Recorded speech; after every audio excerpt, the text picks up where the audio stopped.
السلام عليكم ورحمة الله وبركاته. معاكم أم محمود أبو العلا من قناة لقمة ولمة.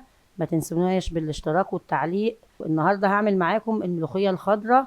بتتعمل سهلة وبتفرزيها في الفريزر لأي وقت انت عايزاه.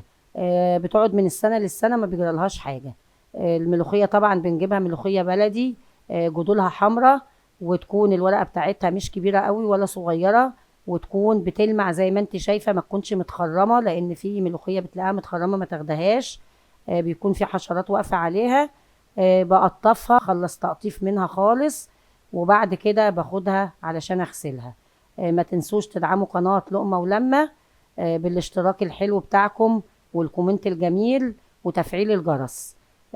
بتغسليها غسيل كويس جدا، وبعد ما تغسليها بجيب الكيس اللي انا عاملاه على قدها وبحطه فيها، وبحطها في العصارة بتاعة الغسالة علشان تعصرها، علشان ما تاخدش معاكي وقت لو انت مستعجلة وعايزة تعمليها بسرعة. العصارة بتعصرها على طول.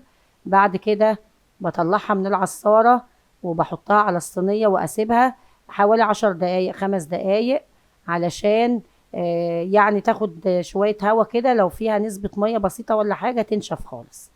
بعد كده بقى بنخرطها. يا ريت تخرطيها بالمخرطة، المخرطة بتاعتنا اللي احنا بنخرطها بيها. ما تحطيهاش في الكبة، لان لو حطيتها في الكبة بتعمل زي الجيلاتين كده لما بتيجي تطبخيها. فتخرطيها على ايدك كده بيكون احسن، وتنعميها في الخرط، يعني ما تخليهاش برضو خشنة، لان لو طلعت خشنة مش هتعجبك لما تيجي بعد كده تطبخيها. انا بخرطها بتنعميها زي ما انت شايفة كده، ما شاء الله طلعت بالمنظر اللي انت شايفاه والخضار الجميل. دي معايا كده شوربة، شوربة زفر، يعني شوربة بط فراخ، وز، تكون سمينة، او شوربة لحمة برضو بتعمليها عليها.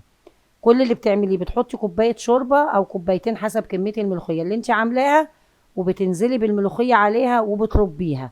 هي بتبقى تخينة مش بتبقى خفيفة. انت بتقلبيها كده، يعني هي الشوربة جت كتيرة شوية، لا بتحطي شوربة اقل كمان من اللي انا حطاها دي.